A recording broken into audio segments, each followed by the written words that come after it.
नमस्ते everyone. Let's start नया रास्ता चैप्टर नंबर 8।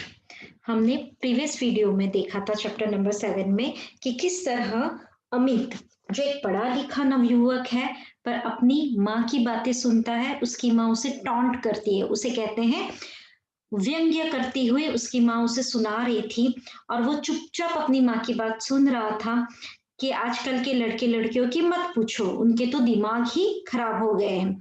और वह अपनी माँ का विरोध नहीं कर पाया। वो पढ़ा लिखा नवयुवक था पर उसमें इतनी साहस नहीं थी कि वो अपनी बाप की बात का विरोध करता। अब जो आठवां चैप्टर है, दृश्य है। ऑल कैन इमेजिन, हम लोग जा रहे हैं अब मीनू के हॉस्टल में। तो अब आते हैं हॉस्टल में। हॉस्टल के आंगन में मीनू अपनी सखियों के साथ घूम रही थी। मीनू अब सखिया अपनी फ्रेंड्स के साथ घूम रही थी। आज कॉलेज में हड़ताल होने के कारण छुट्टी हो गई थी। हड़ताल स्ट्राइक, आज स्ट्राइक थी कॉलेज में, इसलिए आज उनका ऑफ था तो छुट्टी हो गई थी। वर्षा की बूंदें पड़ने के कारण मौसम भी अच्छा हो गया था। तो आज मौसम बड़ा सुहाना था। सुहाना मतलब प्लेजेंट था। क्यों? क्योंकि आज बारिश की कुछ बूंदें हुई थी, रेन। उन सब ने मिलकर ये योजना बनाई कि आज बाहर जाकर चाय पी जाए व समोसे खाए जाए। तो हॉस्टल में मीनू और उनकी फ्रेंड्स ने आज एक प्लान किया, योजना बनाई कि बाहर जाए, चाय और समोसे लिए जाए। क्वेश्चन, हम we can frame the question कि मीनू और उसकी सहेलियों ने आज क्या योजना बनाई थी, क्यों? तो everything will be the answer. Like college में हड़ताल होने के कारण छुट्टी हो गई थी, मौसम बड़ा सुहाना था, तो सभी सहेलियों ने आज ये योजना बनाई थी। मीनू अपनी सहेलियों के साथ हॉस्टल के गेट के बाहर निकलने को ही थी कि इतने में डाकिया दिखाई दिया। डाकिया, पोस्टमैन। उस समय एक दूसरे को हालचाल जानने के लिए पत्र लिखे जाते थे, लेटर्स लिखे जाते थे। तो सभी लोग जो हॉस्टल में रहते हैं वो अपने अपनी फैमिली से लेटर्स आएंगे उसकी राह देखते रहते थे। तो डाकिया, डाकिया मीन्स पोस्टमैन, उसकी राह देखते थे। सभी लड़कियों का पूरा झुंड, दैट इज ग्रुप, उस डाकिए मतलब पोस्टमैन की ओर दौड़ा। सभी को अपने अपने पत्र की परीक्षा थी, प्रतीक्षा। They were waiting for their letters कि उनके पेरेंट्स ने या उनके लिए लेटर्स लिखे होंगे। मीनू एक तरफ ही खड़ी रही। मीनू एक तरफ ही क्यों खड़ी रही डाकिए के आने पर? क्योंकि कल ही तो उसके पिताजी व माताजी का पत्र आया था, इसलिए उसे किसी के पत्र का इंतजार नहीं था। क्योंकि एक दिन पहले ही उसके पेरेंट्स का उसको लेटर आ चुका था, तो अब किसी और का इंतजार नहीं था। सभी लड़कियां अपने अपने पत्र मांगती हुई आगे बढ़ती जा रही थी।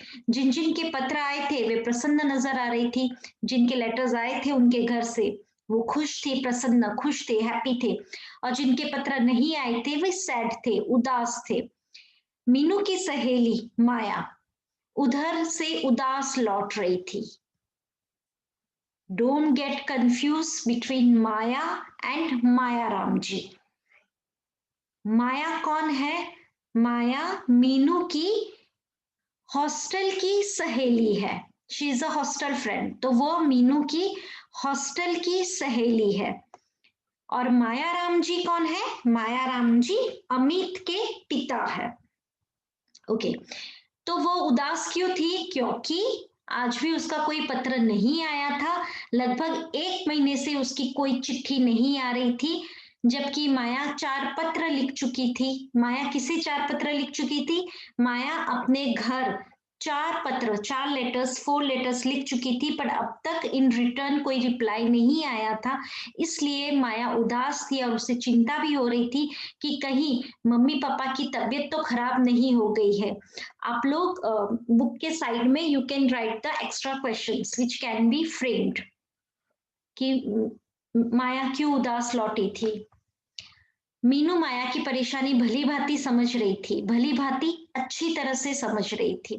वह जानती थी कि बाहर हॉस्टल में माता पिता से अलग रहकर सिर्फ चिट्ठियां ही तो एकमात्र सहारा रह जाती है। एकमात्र सहारा, वन एंड ओनली सपोर्ट।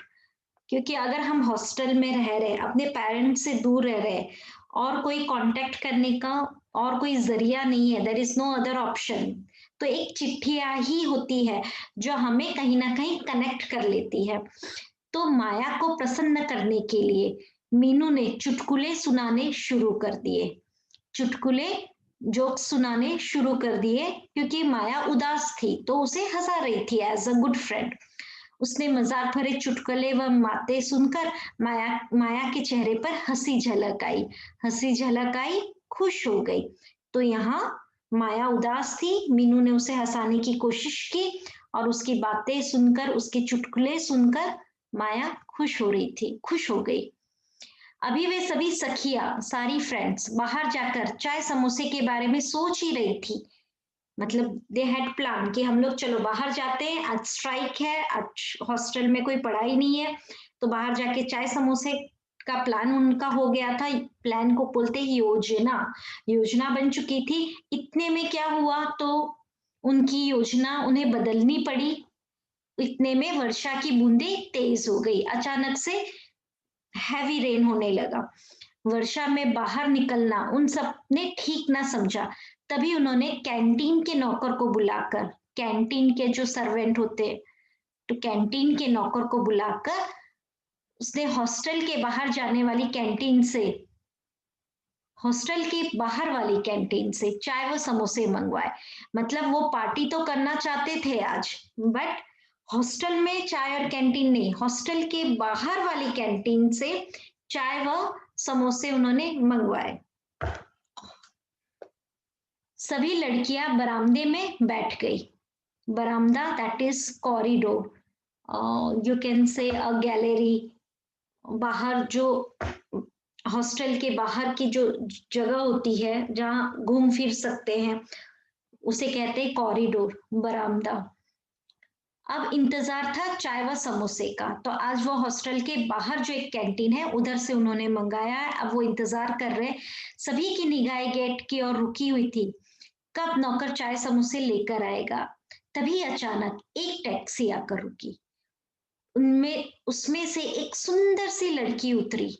पास आने पर पता चला कि वह मीनू की घनिष्ठ सहेली नीलिमा थी। नीलिमा और माया दोनों मीनू की सहेलियां हैं, परंतु माया हॉस्टल की सहेली है, बल्कि नीलिमा मीनू की बचपन की चाइल्डहुड फ्रेंड है। तो बचपन की सहेली है और घनिष्ठ सहेली है, घनिष्ठ, क्लोज फ्रेंड, ट्रू फ्रेंड। तो जस्ट इसे याद रखिए। नीलिमा को पहचानते ही मीनू खुशी से उछल पड़ी। मीनू बहुत खुश हो गई, हॉस्टल में इतने दिनों के बाद उसे उसकी फ्रेंड मिल रही है, तो वो बहुत खुश हो गई। तुरंत ही अपनी कुर्सी से उठकर वह नीलिमा के गले जा लगी। आज कितने दिनों के बाद वह अपनी प्यारी सखी से मिली थी, वो बहुत खुश थी। अचानक से मीनू खुश क्यों हो गई, क्योंकि अचानक से एक टैक्सी आके रुकी, उसमें से एक सुंदर सी लड़की उतरी जो कि उसकी घनिष्ठ सहेली नीलिमा थी। काफी दिनों के बाद वह आज अपनी प्यारी सहेली से मिल रही थी और इसलिए वह उसकी खुशी से गले जा लगी और इसलिए आज मीनू खुश थी। इतने में ही नौकर चाय समोसे ले आया। चाय समोसे देखकर नीलिमा बोल पड़ी, अरे वाह, ऐसे मौसम में चाय समोसे, बस मजा आ गया। नीलिमा का मीनू के हॉस्टल की और सहेलियों ने भी स्वागत किया। तो नीलिमा हॉस्टल की जो बाकी लड़कियां थी, जो मीनू की सहेलियां है, उनके लिए न्यू थी, तो उन्होंने भी उसका बहुत स्वागत किया, वेलकम किया, वार्म वेलकम, हाय हेलो किया। कितना अच्छा लग रहा था उसे, उसे किसे, नीलिमा को, कितना अपनापन था सब में। यह सब कल्पना करके ही नीलिमा का दिल प्रसन्नता से प्रफुल्लित हो उठा। नीलिमा जब मीनू से हॉस्टल में मिली तब उसे कैसा लग रहा था, क्यों? तो उसे बहुत अच्छा लग रहा था, क्योंकि उसकी सारी सहेलियां मीनू की उसे बहुत ही अच्छी तरह से मिली थी, उनमें बहुत ज्यादा अपनापन था। यह सब देख के नीलिमा बहुत प्रफुल्लित हो उठी थी। चाय पीने के बाद मीनू नीलिमा को अपने कमरे में ले गई। कमरे में पहुंचने पर नीलिमा ने अपना पर्स खोलकर एक कार्ड निकाला और मीनू को दिया। नीलिमा मीनू से हॉस्टल में मिलने क्यों आई थी? इसका आंसर हमें यहाँ मिलेगा। यह कैसा कार्ड है? मीनू ने पूछा। मीनू ने पूछा, यह कैसा कार्ड है? तुम स्वयं ही खोलकर देख लो ना, नीलिमा ने कहा। मीनू ने खोलकर देखा तो नीलिमा की शादी का कार्ड था।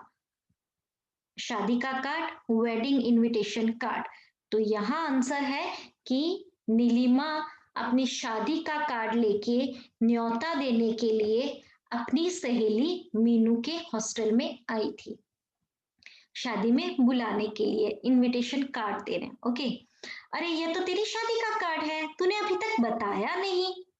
किसने किससे कहा? मीनू ने नीलिमा से कहा। हाँ, मैं तुझे सरप्राइज देना चाहती थी। तुझे शादी में जरूर आना है। यदि तो शादी में नहीं आएगी तो मैं तुझसे कभी बात नहीं करूंगी। तो नीलिमा अपनी फ्रेंड मीनू से कह रही है कि तुझे सरप्राइज देना चाहती थी, इसलिए मैंने तुझे बताया नहीं था, और अब तुझे जरूर आना है मेरी शादी में। अगर तू नहीं आई तो मैं तुझसे बात नहीं करूंगी। I will not talk to you. अरे कैसे हो सकता है? मीनू बोली। तू ही मेरी एकमात्र सहेली है जिसको कि मैं अपना सब कुछ समझती हूँ। तुझसे ही मैं अपने दिल की हर बात कह सकती हूँ। ऐसा तो हो ही नहीं सकता कि मैं तेरी शादी में ना आऊं। तो मीनू कहती है कि मुझे तो तेरी शादी में आना ही है। तू ही तो मेरी एक ओनली फ्रेंड है, ऐसी सहेली जिससे मैं अपना सब कुछ समझती हूँ और मैं अपनी सारी दिल की बात कह सकती हूँ। Means I can share each and everything with you. अपने मन की हर बात कह सकती हूँ। क्यों? क्योंकि नीलिमा मीनू की बचपन की सहेली है और वह उसकी घनिष्ठ सहेली है। बचपन की सहेली, घनिष्ठ सहेली। देख मीनू, कुछ दिन पहले आना है। कुछ काम नहीं कराएगी क्या मेरा? नीलिमा ने कहा। कुछ दिन पहले आना है मतलब? बहुत अच्छी सहेली है तो शादी के दिन ही मत आ, कुछ दिन पहले आ, ताकि मुझे थोड़ा मदद मिल सके तेरा। मीनू ने उत्तर दिया। हाँ हाँ, क्यों नहीं, तू जब कहेगी तभी आ जाऊंगी। तभी एक क्षण रुकते हुए, अरे यह तो बता नीलिमा, लड़का कहाँ का है, क्या करता है, कैसा है? तो मीनू बहुत एक्साइटेड है और वो उससे पूछती है, नीलिमा तू जिससे शादी करने वाली है वह लड़का कैसा है, क्या करता है, वगैरह। इतनी सारी बातें एक साथ ही पूछेगी क्या? नीलिमा ने कहा। लड़का मेरठ का ही है। याद रखिए, नीलिमा का होने वाला पति कहाँ का है? मेरठ का है। उनकी अपनी फैक्ट्री है, उसकी खुद की फैक्ट्री है। काफी पैसे वाले आदमी है, रिच। उनका नाम सुरेंद्र है। देखने में बहुत स्मार्ट है, रंग भी साफ है, नाक नक्श भी अच्छे हैं। अपनी बात खत्म करते हुए नीलिमा बोली, अच्छा देख, इतनी सारी बातें मैंने बता दी, अब और क्या पूछना चाहती है? क्वेश्चन। मीनू ने नीलिमा से क्या पूछा और नीलिमा ने अपने होने वाले पति के बारे में क्या कहा? तो this will be the answer. Surendra के बारे में बताइए। This will be the answer कि सुरेंद्र नीलिमा का होने वाला पति है, वो मेरठ में रहता है। याद रखिए, मेरठ में वकालत करने के लिए मीनू पढ़ाई कर रही है, नंबर 1। सुरेंद्र भी मेरठ का रहने वाला है। और हमने देखा था अमित, वह भी मेरठ का रहने वाला है। हमारे नया रास्ता इस कहानी का जो हीरो है, वो नायक, वो अमित, वो भी मेरठ का ही रहने वाला था। काफी सुरेंद्र कैसा है? नाक नक्श भी अच्छे है, रंग साफ है, स्मार्ट है, पैसे वाला है, खुद की फैक्ट्री है। घर पर सब ठीक तो होंगे ही? मीनू ने पूछा। घर पर सब ठीक? किसके घर पे ठीक? वो पूछ रही है नीलिमा, तेरे घर पे तो सब ठीक ही होंगे, ऑल फैमिली मेंबर्स। हाँ, घर पर सब ठीक है। मेरे अशोक भैया डॉक्टर बन गए, आजकल वे दिल्ली में ही है। अशोक कौन है? अशोक नीलिमा के भाई है, वो जो डॉक्टर बन गए और आजकल दिल्ली में है। तो यहाँ पे चैप्टर नंबर 8 में 3 कैरेक्टर्स इंट्रोड्यूस हुए। माया, कौन है माया? मीनू की हॉस्टल की सहेली, सुरेंद्र नीलिमा का होने वाला पति, और अशोक भैया जो डॉक्टर बनने वाले हैं, दिल्ली में है, और वो कौन है? नीलिमा के भाई, ब्रदर। तभी नीलिमा एक झटके के साथ खड़ी हो उठी। घड़ी में 5 बज चुके थे। उसे मेरठ से अपने घर भी वापस आना था। मीनू उसे छोड़ने के लिए बाहर तक आई। चलते चलते भी नीलिमा उससे वादा कराकर गई कि उसे शादी में जरूर आना है। तो नीलिमा मेरठ आई हुई थी हॉस्टल में, तो अब उसे वापस अपने घर जाना था। अपने घर जाना था, तो वो कहाँ की रहने वाली थी? वो भी तो मीरापुर की ही थी। तो उसे अब वापस घर जाना था। तो वह बोली कि बाबा अब मैं चलती हूँ, 5 बज चुके हैं। और मीनू से बाय कहने के लिए आई और उससे ये प्रॉमिस भी लेके गई, ये वादा लेके गई कि तू शादी में जरूर आना। नीलिमा को गेट तक छोड़कर आने के बाद, गेट कौन सा गेट? हॉस्टल के गेट तक छोड़ के आने के बाद मीनू सीधे अपने कमरे में चली गई। उसने शादी के निमंत्रण पत्र को फिर से खोलकर देखा। You can see in the picture the two friends, see Ganpati ji and was take everything invitation card. तो ये कहाँ का दृश्य है? ये मीनू की हॉस्टल का दृश्य है, हॉस्टल की रूम का। ओके, दिस इज, यहाँ इस पे भी क्वेश्चन फ्रेम होता है। Last 4 lines of chapter 8। उस निमंत्रण पत्र को हाथ में लेकर वह कौन? मीनू फिर अतीत की स्मृतियों में डूब गई। अतीत की स्मृतियां, रिमेंबर बहुत बार आएगा। अतीत मीन्स पास्ट, स्मृति मीन्स मेमोरीज, पास्ट मेमोरीज। वह अपने को अभागिन महसूस कर रही थी। कई लड़के उसे देखकर नापसंद कर चुके थे। नापसंद, डिसलाइक। यह कल्पना करते ही उसका दिल भर आया। दिल भर आया, दुखी होना, सैड होना। तभी उसने अपने को संभाला और अपनी सहेलियों के साथ बाहर चली गई। मीनू ने जब निमंत्रण पत्र देखा तब वह अतीत की स्मृतियों में क्यों डूब गई? इसको स्पष्ट कीजिए कि कई लड़के उसे देखकर नापसंद कर चुके थे। इस वाक्य को स्पष्ट कीजिए। तो हम फिर से वही आंसर लिखेंगे जो कैरेक्टर स्केच हमने किया हुआ है मीनू का। तो मीनू के बाहरी सौंदर्य को देखते हुए, मीनू कैसी थी? मीनू का रंग सांवला था। उसके बाहरी सौंदर्य के कारण, उसके सांवले रंग के कारण उसे कई बार, बाहरी रंग रूप के कारण उसे कई लड़कों ने नापसंद कर दिया था। और हर बार कई रिश्तों के टूटने के कारण उसमें हीन भावना आ चुकी थी। इन अतीत की स्मृतियों में वह डूब गई थी। और इसका भी सेम आंसर है। कई लड़के उसे देखकर नापसंद कर चुके थे, इसका आशय स्पष्ट कीजिए। तो बाहरी रूप रंग के कारण, सांवले रंग के कारण उसे कई लड़कों ने नापसंद कर दिया था। किसी ने उसके गुणों को नहीं देखा था, उसके मन में हीन भावना आ गई थी और वह यह सब सोचकर काफी दुखी हो जाती थी, अतीत की स्मृतियों में खो जाती थी। और इसी के कारण मीनू दुखी हो गई थी और अपने मन को बहलाने के लिए वह बाहर चली गई, अपनी सहेलियों के साथ जाने के लिए बाहर, मतलब रूम से बाहर निकल गई। ओके, तो here we end our chapter number 8। अगर आप लोग को एक्सप्लेनेशन पसंद आया होगा, do subscribe the channel, do support channel, share it, comment if you have any query. Thank you, bye bye.